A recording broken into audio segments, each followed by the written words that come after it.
Well, welcome to the Beyond Cinema Studio presented by Celebs.com up here at Sundance. Chris, Andrew, Wiley, and Mr. Jonny Mars. Firstly, congratulations on being. I feel like Austin has completely blanketed Sundance, and it's probably a good thing that there's no snow up here for you guys.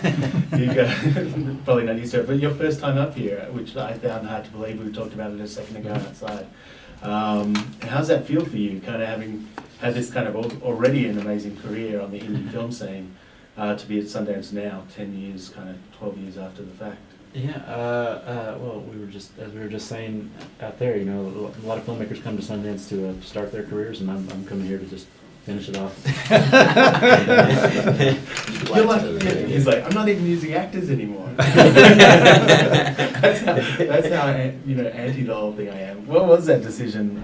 How was that decision made? Why did you decide to do that? Have like your editors? I've always, and I mean, I've always. I mean, in fact, there are a lot more actors, Jonny, Chris, and the estimable Wiley Wiggins. There's plenty more kind of combined acting experience in this movie than previous ones. Although also plenty of first timers, and so gosh, I mean, we have a lot of real computer programmers in it. We have some movie editors. All kinds of weirdos. James Curry's software developer. James Curry is amazing. I'm so sorry he's not here, but yeah, he's very much a real deal computer programmer. And some academics and people like that. Yeah, and novelists we got in there. We got all kinds of. What was that? Was that just you wanting to hang out with people you like and respect, or did you know that they would translate on screen, or was that a concern ever? It's always a concern, of course, but so that's the beauty of the screen text. I mean, I think you have an idea of what the story is you're trying to tell and who these characters are, and just start keeping your eyes open, keeping your ear to the ground, and looking for people who are going to make sense for those roles. Yeah. And so I always make an effort to do a screen. You learn so much from just getting out a crappy little video camera and pointing it at somebody and asking them to just run a little scene with you, because somebody who might seem, like exactly right for the part, might freeze up as soon as the camera's on, and vice versa. I mean, other people flourish. The guy who is Patrick Reister, who's kind of it's a huge ensemble piece. We have tons of characters in the movie, but he's the closest thing the movie has to a star. Is somebody who I really, I'd had lunch with him, and he didn't talk very much at lunch, and I kind of thought, I don't know if it's even worth screen testing, but I did, and it was fucking magic. Can I say that? Yeah, sure. Magic? When you say magic? Yeah, magic. People that 5-letter word. Yeah, it was fucking magic. Just as soon as the camera started rolling on him, I mean, he whatever it is about him and what I was asking him to do that so worked together, and I wouldn't have known until we screen tested, like not only is this going to work, but it's really, really going to work. Yeah. With obviously Wiley being, Richard Linklater and kind of having this kind of Austin background as well. All these, Chris as well. I mean, Chris and I had a chat a few years ago for Lovers of Hate. Mm-hmm. Chris and Jonny are like, I don't know, like the Hope and Crosby of Austin. Every movie that's been made in Austin in the last 10 years, these poor guys are forced to work together. Right, Zeldas, of course. Yeah. But is this, I mean, I know there's a lot of Austin people up here and all sorts of films. Johnny's got, 4 projects up here that he's part of. Are you guys all friends? Do you guys all know each other, or is it a case of no, but they're only 1 or 2 steps removed? Wouldn't piss on them to go on fire. No, yeah, I mean, Austin's an incredibly friendly town. Yeah. I think everybody knows everybody for the most part. And like for 20 years, it's not like this isn't a revelation to us. Yeah. I mean, I think people finally caught on. Did I house sit all of your houses, or just Andrew's?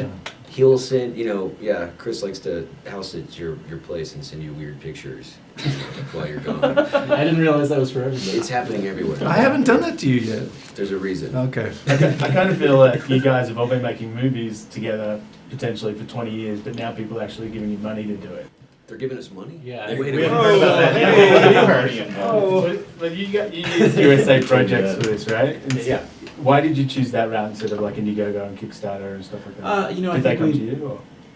Honestly, I don't quite recall what the origin was or how we initially got in touch, but I think we looked around at what the options were, and we had some conversations with them. It just seemed like a good option for us. It's essentially the same model as Kickstarter and Indiegogo, but they're a little more curated, whatever that means. But maybe more to the point, they have a support staff there for you, and they work to help you find matching grants, and they're when you contribute, it's tax deductible when you contribute to them, so which is a little more attractive for the donors. Right. So yeah, we were very happy with working with them, very happy with how we did. It is, I hate asking friends and family for money. It's a little depressing that that's in the 21st century now how we make movies is, say, hey, Aunt Jan, how you doing? I should come to visit you sometime.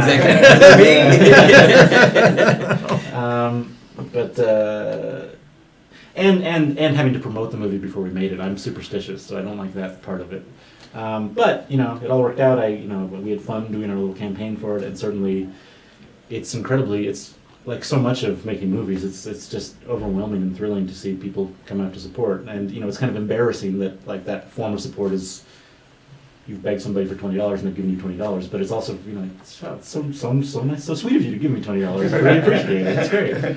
Right, and probably a lot of journalists now have contributed partly to the movies that That's right. are coming before them. Conflict it out, whatever happened to integrity. I know, it's all good. It's so 80s, man. Yeah. Johnny, what is it? What is it in the water this year that's kind of led to you having all these different projects? I know you only have a kind of a smaller role in this one, but I think luck in a lot of ways. Yeah. Also, it really helps that some of these projects have been in the works for several years, and it's just kind of everything kind of ended and was completed about the same time. So it's it's a synergy of just a lot of projects just finishing at a time when Sundance decided to shine the light on us, if you will.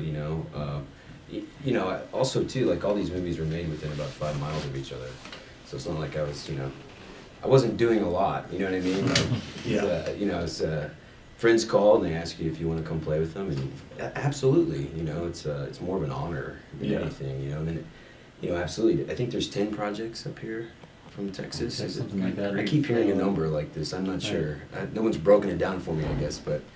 I think digital technology being where it is, absolutely helps the scene, just to get specific. Yeah. It allows us to do a lot of things on a smaller scale in post, right? And, I think the modern director is now wearing a lot of hats, and, with the speed of computers, you can do a lot of things just in a 5x5 space, so you don't need a lot of personnel or room to complete your project. So, I think filmmakers are just able to be more savvy and have more control. So, Wiley, I mean, you were there at the beginning. I mean, Dazed and Confused, Richard Linklater could probably be this kind of seminal moment. He's like the first Indian guy who owned the 7-Eleven. That's sort of tracing back to like person one.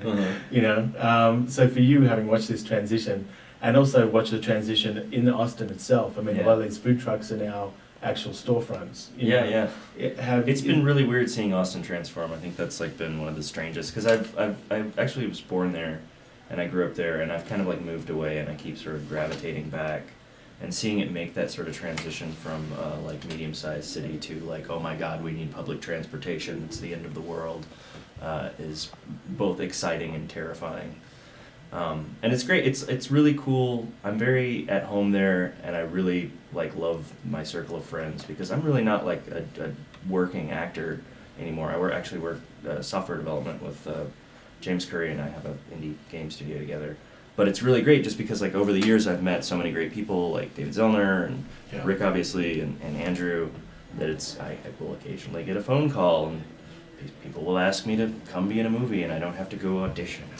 Well, it's also the case that geekdom has become kind of the cool thing. Yeah. I don't know, on the website for this, that nerd corner is pretty awesome. Nerds versus geeks, is it a different thing? Is geeks much more a phenomenon now, and is nerd kind of the classic version of it? I don't know the terminology. Do you know what? I refuse to use any of these terms. I think I do think it's a different, in terms of the people we're portraying in this movie. I do think it's a different breed that as you say. I mean, it's nerd, geek, whatever it is. That there is cultural cachet now. Obviously, everyone is well aware that you can get wealthy doing that. So you see, plenty of computer programmers today go to the gym and have Yeah. good-looking, There's an girlfriends and enormous boyfriends. gulf between a 70s like a chip-specific assembly programmer and like startup dude. Yeah, and so I think of the old-fashioned guys. I mean, I think of the guys of this era that were, and particularly this subculture in this era that we're portraying as almost like monks. That these guys were very, very serious about what they did and so committed that it was really often to the exclusion of, it would not have occurred to any of these guys that they should get a nice haircut. And you can make fun of them for that, and certainly people have, but I certainly came to love these characters and to love that world. I mean, in the process of making this and in talking to some of the old school guys who were around at this time, I certainly came out of this. I think I went into it with a bit of skepticism about the whole concept of artificial intelligence, and because obviously everything that these guys did have had tremendous, like Jonny was talking about what these technological advances have done for filmmakers. It's done so much great stuff, and then it's also had a lot of unintended consequences, and there's a lot of things we can lament about the digitization of our world. Right.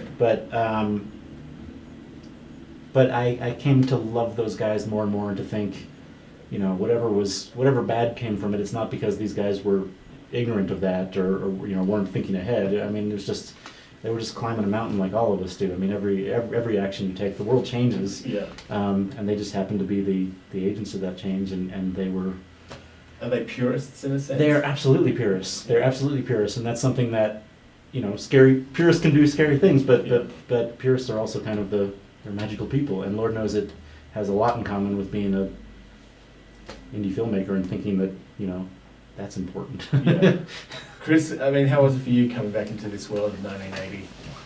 Of 1980, oh my gosh, it was wonderful. It was I just really enjoyed all the work that we did. We had several meetings. Cindy Williams, who plays my wife, we had lots and lots of dinners together, and we talked about backstory. And then we met with the crew, with our group of doing a lot of research about the beginnings of EST and the SLN, the human potential movement, the bioenergetics, all this stuff that was happening around that time. And it's so exciting to see that crossroads between, the paradigm beginning to shift in terms of nerds really taking over the world and how we think and operate, and then, but also meeting this the human potential, somewhat new age movement.